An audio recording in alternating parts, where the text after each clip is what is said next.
Salut les amis de eSport TV, merci encore gars de la confiance renouvelée, merci de vous des likes, merci de vous des abonnés, merci également di bàyyi seen i commentaires gars yi di jaajëfal ñëpp di jégalu également ci bureau bi démb ak tey nekk ci liggéey xam rek mooy loolu aussi mais chaque fois bëgg leen joxe information en temps réel di leen wax également fépp fa la mënti nekk ci ànd wal nga këpp ñu ngi leen di jaajëfal ñi nekk ci lal hôpital yi ci kër yi te di feebar également yal na suñu borom fëgg seen bopp ngeen wér ak jàmm ñi nekk ci kaso yi te également erreur judiciaire yóbbu leen fa ñu génn si jàmm dellu seen i njaboot ñeneen ñi aussi te jëf yóbbu leen fa suñu borom xiiraat leen ci boppam ñi dëddu àdduna suñu borom xaar leen àjjana fi doo si gars yi te on avance ensemble dans la magie de eSport TV gars. L'actualité en continue dañuy waxtaanee un peu def benn analyse bu brève ci li nga xam ne nag mooy match démb équipe nationale du Sénégal jàngat gi la lañ ci gis et je vous dis chaque fois rek mooy que ne dañ ciy def jàngat boo xam ne donc mun nekk nga jàngat boo xam ne c'est pas forcément objectif parce que du ñu ay entraîneur dañu jox suñu xalaat ku nekk aussi am nga gis-gis boo ci mën a am parce que si c'est la famille mais d'abord comme ku lu bu ñu gisee lu ñaaw dañ koy wax bu ñu gisee lu rafet aussi dañ koy wax donc di féliciter aussi li nga xam mooy waa stade bi ndax gis nañ ne tenir nañ compte ci li leen waxoon stade bi poussière bi gis nañ ne nettoyé nañ ko et tout donc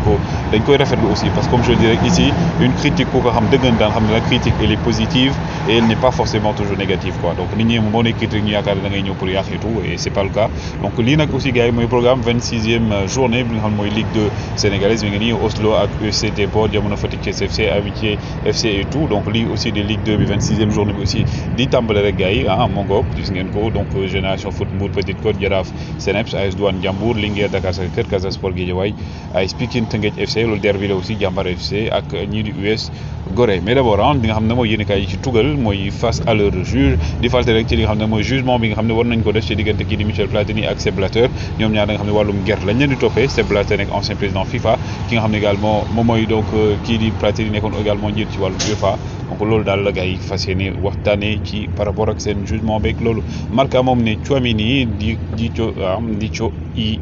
donc ma ngoog donc ki nga xam ne mooy Tchouaméni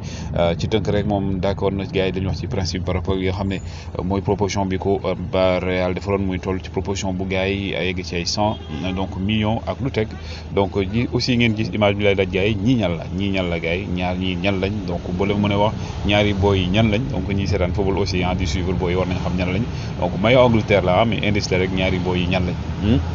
muy question bi aussi les frères Williams Iñaki Williams et son petit frère ñoom dem nañ fa nga xam ne nag mooy ca Ghana ndax ñoom seen bëgg-bëgg mooy jouer comme je l'ai dit pour équipe nationale du Ghana Black Stars du Ghana jëm ci coupe du monde bi ñoom nag demoon nañ seetaan yi aussi waa Ghana mais aussi lijjanti wala seen papier yi et tout parce que ñoom dañoo jël nationalité ghanéenne bi même bu fekkee ni origine ghanéenne lañ aussi ki nga xam ne moom mooy donc Pierre-Emerick Aubameyang gis ngeen dafa changé look gars yi watu mu ngoog donc bii mooy logo bu bees moom mi ngi profité ci vacances mi moom mi ngi ne donc bàyyi na li nga xam ne mooy sélection nationale bu Gabon ki nga xam ne mooy Pierre-Emerick Aubameyang pendant ce temps également ñu ngi wax ne kii di donc Robert Lewandowski moom bëgg na préparation yu Barcelone di def balaa ñu ci egg moom mu daal di jóge foofu ci Bayern daal dem ci FC Barcelone Lewandowski mi nga xam ne nag gars yi ne nañ actuellement bëgg mooy daal di changer club am benn aventure bu mu daal di dundaat ki ngeen gis ne également di Carlos Soler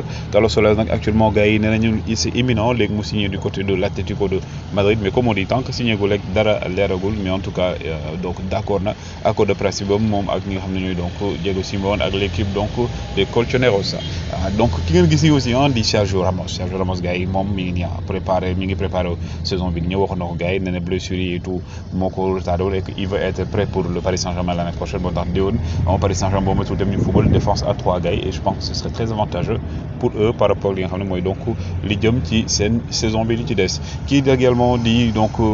Zlatan Ibrahimovic moom gannaaw nga xam ne blessure bu métti boo xam ne d'abord na ko donc moom actuellement donc dafa war a gisee ak ñi nga xam mooy dirigeant waa Milan AC pour daal di prolonger contrat am donc même bu fekkee day toog 7 ba 8 mois du daal di football pendant ce temps aussi Belotti nee nañ donc waa fi mu nii moom nga xam ne contrat am jeex na du côté de Torino donc donc Monaco ñoo ko bëgg a daal di jënd mu ñëw foofu nekk seen attaquant donc moom nag fi mu ne nii mi ngi xool ak Torino ndax dañ koy prolonger wala day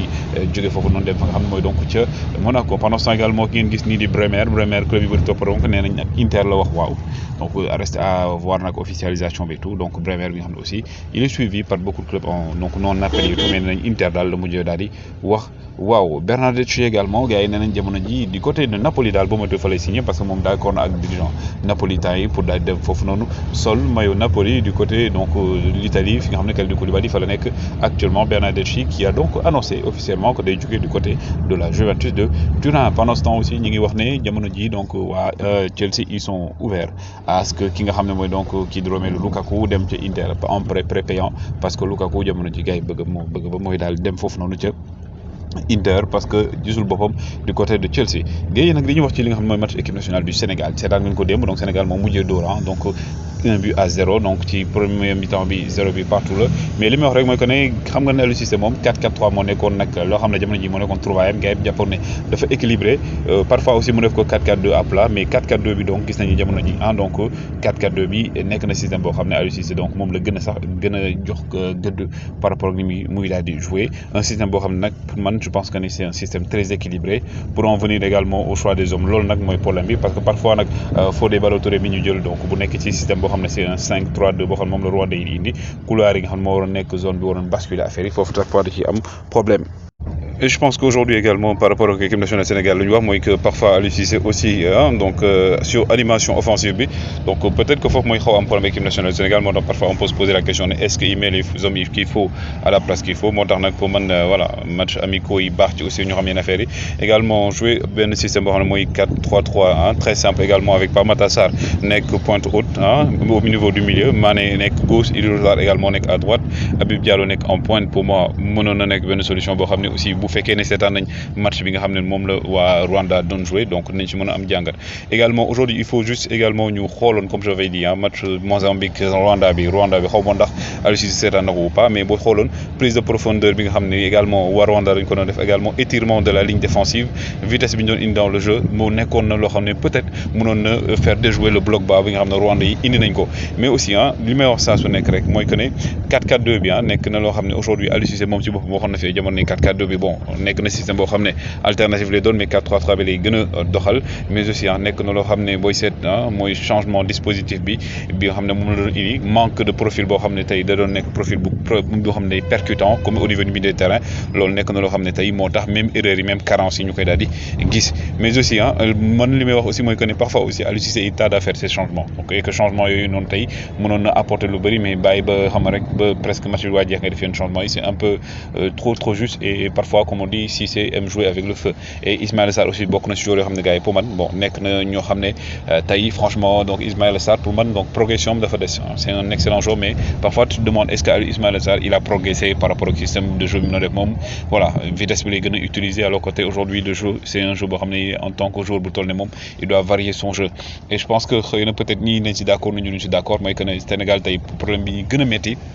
mooy jouer neuf Sénégal moo métti parce que les balles n'arrivent pas forcément combinaison yi jeu rapide bi du am et que tey profil bi ñuy wax naan voilà diw pour man pour l'instant neuf yi ñu am Boulaye Dia moo ci tane parce que Boulaye Dia même bu dugalul il crée des espaces il crée pour la profondeur dina permettre également gars yi di mën di voilà di jouer en dédoublement Pape Matar Sarr aussi comme on dit mi ngi si benn courbe boo xam ne c'est une courbe ascendante il a besoin de temps de jeu de confiance donc booy la boo xam ne aussi mi ngi ci progression bu baax a baax mais Saliou Ciss gars yi je l'ai dit encore aujourd'hui Saliou Ciss machallah bu ko dara jot moom ak ki nga xam ne mooy donc Youssouf Sabaly ce sont aujourd'hui les deux menteurs les deux ténors yi nga xam ne tey ñoom ñooy nekk ci équipe nationale du Sénégal ñoo xam ne tey seen constance nekk na loo xam ne kenn dootu ko natable et encore une fois je le dis tey ci loolu la ñu war a gën a renforcer il faudrait également ñu wute benn doublure pour Saliou Ciss wut aussi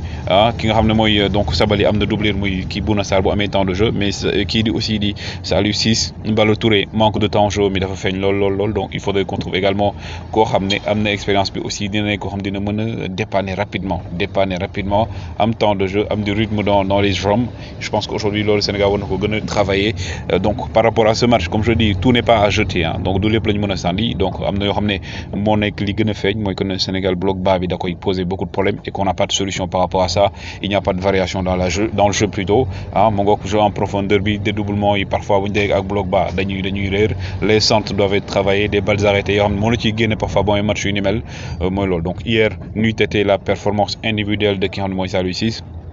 peut-être que démb Rwanda day tenir en échec équipe nationale du Sénégal mais je pense que c'est de bonne guerre aujourd'hui par rapport au match bi dina xam ne lu bëri baaxul et aussi il faudrait toujours que aussi au niveau de l'équipe nationale ñu xam ne parfois dañuy jël sentiment yi teg ne jëli joueurs yi nga xam ne manqué nañ ci profil bi bu ñu ne non parce que ñi ñoo fi nekkoon depuis Coupe d'Afrique et tout équipe yëpp ay évoluer et je pense qu'aujourd'hui c'est le cas il faudrait faire évoluer l'équipe nationale du Sénégal chercher d'autres profils yoo xam ne tey apporter dara équipe nationale du Sénégal en tout cas gars yi wéy leen di like wéy leen di abonné joxe leen seen avis également jaa ngeen jëf